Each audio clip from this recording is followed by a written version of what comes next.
Hello everyone, welcome back to day 2 of the road to Oktoberfest 2021.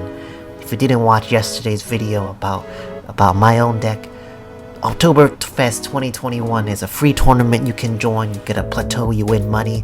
Everybody likes money, you like money, I like money. So, and our guest probably likes money. So let's talk about our guest. Today's guest, you know him, you love him. CDH's most handsome Winota player who also cheats me out of winning events. It's Ian from ComedIan MTG. Let's go talk to Ian. Hello Ian, how are you doing? Hello, I'm good despite the adversity clearly being presented here. Is there adversity? I didn't realize. So who are you gonna be playing? Who is your commander for Oktoberfest 2020? Yeah, so I'm doing my original pull all the way back to Dawnwaker Thrasios, the deck that was my first primer on the CDH Decklist database. Wow, that's pretty OG. I haven't played that in a while. Yeah. Fun fact for all viewers who are watching this, I think my first tournament that I played against you, my very first match, you were playing this list. Yeah. I draked your Animar. Oh my god. Yeah, it was that game. It was that game. That was the game. Mm-hmm. Unfortunate. That's why maybe there's a little bit of adversity here. So for those at home who doesn't know what Dawnwaker Thrasios wants to do, what does this deck want to do? What is the game plan? Sure. So the initial concept behind it was Zirda the Dawnwaker came out in Ikoria, and the powerhouse that is Zirda plus either Basalt or Grim Monolith is extremely powerful. Basically Zirda's already an engine that works really well with Thrasios, but the idea that now you just have 2-card infinite mana combos that layer really well with Kinnan, and obviously monoliths are obviously great accelerants, but also have synergies with things like Seedborn Muse. And through this idea that now you have this very high card quality combo that you can just sort of layer right into this deck. And there's a number of other combos that work really well into it too. It's basically infinite mana soup combined with a mid-range shell. And I heard organics like soup. It's fall or whatever. It's a good season for soup. Yeah, us humanoids tends to really get warmed up by that. That means we're both bringing a companion deck. It doesn't mean I like you anymore, but that's cool. Yeah, fair enough. So why did you choose this deck?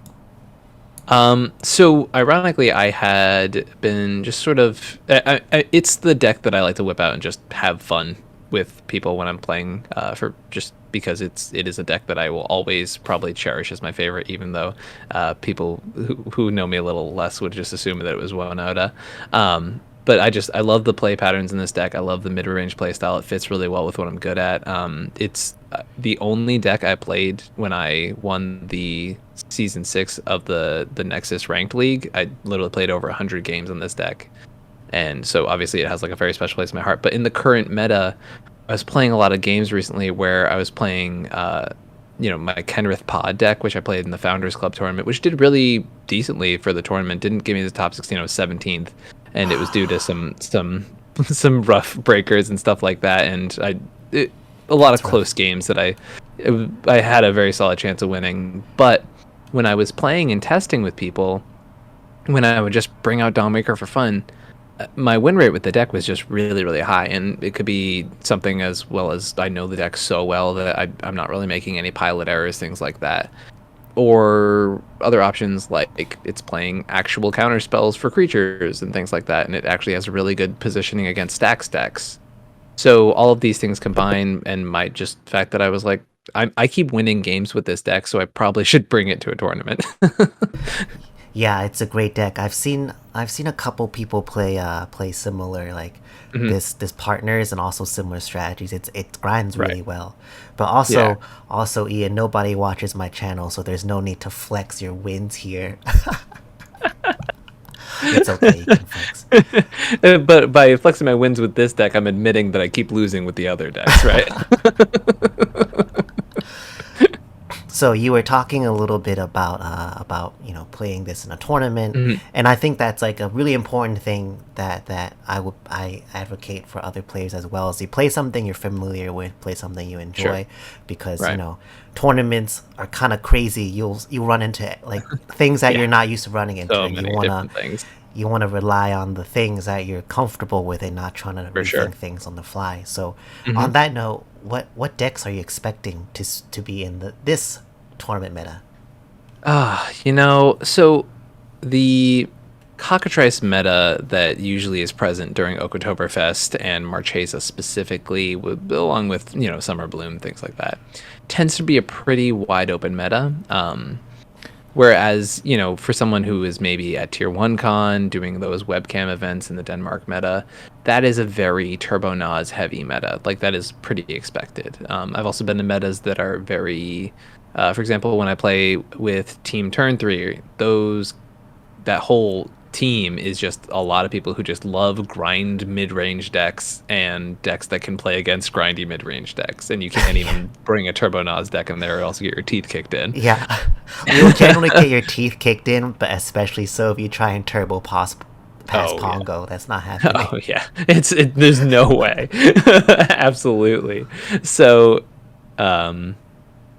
with that being said, those are like very specific metas where I find the Marchesa Oktoberfest metas tend to be a lot more open. I find that there's a lot of variance there. So, for example, when Marchesa came around last time, my idea behind that was, okay, well, if the meta is going to be so open, I'm just going to go underneath everything, which is why I brought Rograk Silas, which obviously paid off pretty well because I made top 4 of that event. But another way of tackling such an open meta is to play something, once again, that we talked about knowing, right? For example, Spleen played Razakats, which is great at just playing your engines, not being the big scary person at the table, and then sort of just using inherent advantage to just get you there. And I expect something similar with playing Dawnwaker, where I'm very comfortable with the list. I know how to play it through all the stacks that can hate against it. I'm comfortable with my pivot lines. The amount of combos within it are very, easily accessible. And because of that, I'm very comfortable bringing it into such an open meta because I'm expecting to have to pivot a lot and making a specific choice. So, for example, something like a Cody deck is a very specific choice. That is a Adnaz deck that hopes to prey on other Adnaz decks or anything trying to be too slow. That's a very specific choice. Whereas I feel like bringing a mid-range deck that I'm very comfortable is an open meta choice, which I expect to see here. That's good insight, and I agree with that. I think that's a really, really smart decision. I like to say I hope it pays off, but I hope it doesn't because I'm playing in it too. I'll see you in the finals. Yeah, I'll see you. I will cheer you on in the finals, or I'll be casting it after I scrub out on day one. Don't be like that. So, because it's an open tournament, are you making any special considerations for the deck, relative to the meta or anything like that? Sure. So I was just on a podcast, the Mind Sculptors, where I've been talking about this, and I'm talking about people in the Dawnwaker Discord, and I've had some real crazy thought lately that has turned out to be more and more a reality as time has gone on, which is the challenging of certain staples for our format. So, for example, cards like Carpet of Flowers, Veil of Summer, and Red Elemental Blast are built around this idea that blue decks are obviously like the dominant thing in the format. And with either people pivoting to playing stacks decks, things like Winota, things like Kenrith stacks, other 2-color, more outside the meta decks that target Adnaz very aggressively, and Adnaz strategies, which sometimes can be so aggressive and so greedy you'll never see a blue card out of them. And with those, and with the changes that those are the things I'm seeing the most, like those two polar opposites, cards like Red Elemental Blast, cards like Carpet of Flowers, and cards like Veil of Summer have been becoming worse and worse for me as I've been playing this format, and I have removed all of those options from this list, which is kind of wild for a mid-range deck to be cutting those options. But to be honest, they've been not great. They've been pretty dead cards, and even cards like Spell Snare that I'm playing in this list to me have been more likely to have hits than something like a red blast, which is once again mind-boggling to say out loud. But Yep. it's just been the sort of a thing I've been noticing in tournament metas. So these aren't curated metas that I'm seeing a lot. These are like multiple tournament metas that I've been jumping between. Yeah, Spell Snare, yeah, has been is a lot more. I guess like it hits a lot more things than people expect. Like it hits almost everything is 2 mana. Breach, Right. Thoracle, Dockside, so many good hits. I hmm also personally don't like Carpet of Flowers. I get roasted a little bit about I that too, because I think it's so useless right now. yeah, not only do you have to depend on like the pod to have a blue Mhm. player, but also Yep. a lot of times like it needs a specific kind of blue deck. Like hmm Tatiova will feed you, but Right. like a Silas Rograg might never hit that that No. duel. Yeah. They might play Morphic Pool and like City of Brass, and that's That's all the lands they need. exactly. They only like not only are they not playing lands because they're getting so greedy with their mana bases, but the lands they're playing are meant to like tap for all the colors because they're like, I only get like one land that needs to tap for everything, right? Yeah, It's so weird that these are like things. And I was talking about with Cobblepot and Callahan how something like Hydroblast is actually seeing, or people are starting to see play with those cards. And for me, I was like, well, Hydroblast is in there to hit like Breach and Dockside, and I was like, I'd rather play Spell Snare, which hits way more things and the important red 2 drops. I would play Hydroblast just to kill Paco. You're not Yeah, I playing was told Paco, that right? it kills Winota, which makes Hydroblast strictly better. So That's really funny. So, we are talking about these cards that you're not a big fan of. Do you Mhm. have any pet cards or special spice that you wanna talk about? Not all the spice, of course. You want to keep some Sure, for the sure. tournament day. But anything you want to share? Um, yeah, I think if you expect to see any amount of people trying to go fast, which I think it's irresponsible to not expect people to be trying to do that, you should be playing Mind Break Trap in your decks. The card is just very strong. It allows you to tap out for your proactive threats and also have a free counterspell backup for like a lot of those times. A lot of decks, for example, like Cody, literally cannot go off if they're doing the normal Cody lines without triggering Mind Break Trap's activation, and stuff like that. So Mind Break Trap is just really effective at just like being another force that doesn't mean you go down in card advantage, and will often turn on in like worst case scenario in a deck like this where you're like proactively trying to get a Seaborn Muse in the battlefield. Like paying 4 mana for my red track is not the worst. I've hard cast Force of Will in this deck way more times than I'd like to admit. Are you trying to tilt me right now? Mind Break Trap is one of my most hated cards, right?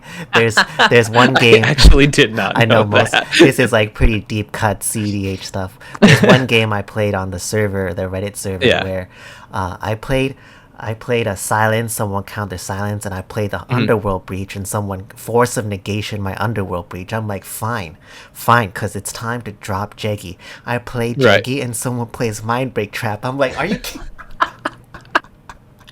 Like, Breach is exile, and you exile my Jeggy? Oh, that's spite. That's so cold. I love it. But it's good to know. Good to know that Mind Break Trap is a spice tech of yours. I'll keep that in mind. I'll study your list. Whoa. Hey, wait a minute. Okay. Last question, I guess. Any tips? Any advice you want to give to anyone who wants to play Oktoberfest, whatever? Any advice? Yeah. For anyone hoping to jump into this tournament, I think there is a lot of commonly spread wisdom right now about the pervasiveness of ad nauseum. And one of the things I've always enjoyed about these tournaments, the Oktoberfest and Marquesas of the world, is that there's way more interesting diversity in the meta than just that type of singular strategy.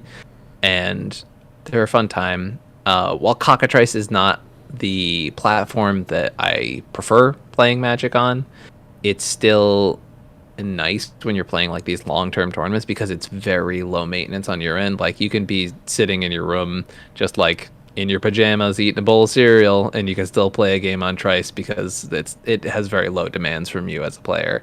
So it's very easy to be in, especially if you're anxious. I'm someone who deals with chronic anxiety, so if you're an anxious person and like jumping into a CEDH setting, something that makes you anxious, Cockatrice is actually a very nice place to play because it has very low demands on you, apart from like maybe learn the client a little bit, which is why they have practice days, which is obviously a very generous extension that the tournament organizers like put people through to be able to teach them this platform and work with them. That's interesting. We don't really talk about how useful cockatrice is for like that kind of thing. For example, when I first joined the community, I didn't really want to talk because I'm anxious. And cockatrice is great because you can actually communicate a lot, not even just through the chat, but you can like tap your priority token. There's a lot you can do Right. without needing to chat. So yeah, it's really nice to hear. Yeah, definitely. All right, that's all the time I want to spend with Ian. It's about as much as I can handle. So, thanks for your time. Bye. Thank you for having me on. Bye. And we're back here. Hope you enjoyed the interview. I certainly stole a lot of tech from his deck already. I am analyzing all the secrets, learning how to beat him. Still probably losing top 16 or whatever. But I will see you all tomorrow with yet another interview with another challenger on the road to Oktoberfest 2021. Also, I did it joking, alright? I interviewed Ian, alright? I did the thing. Bye.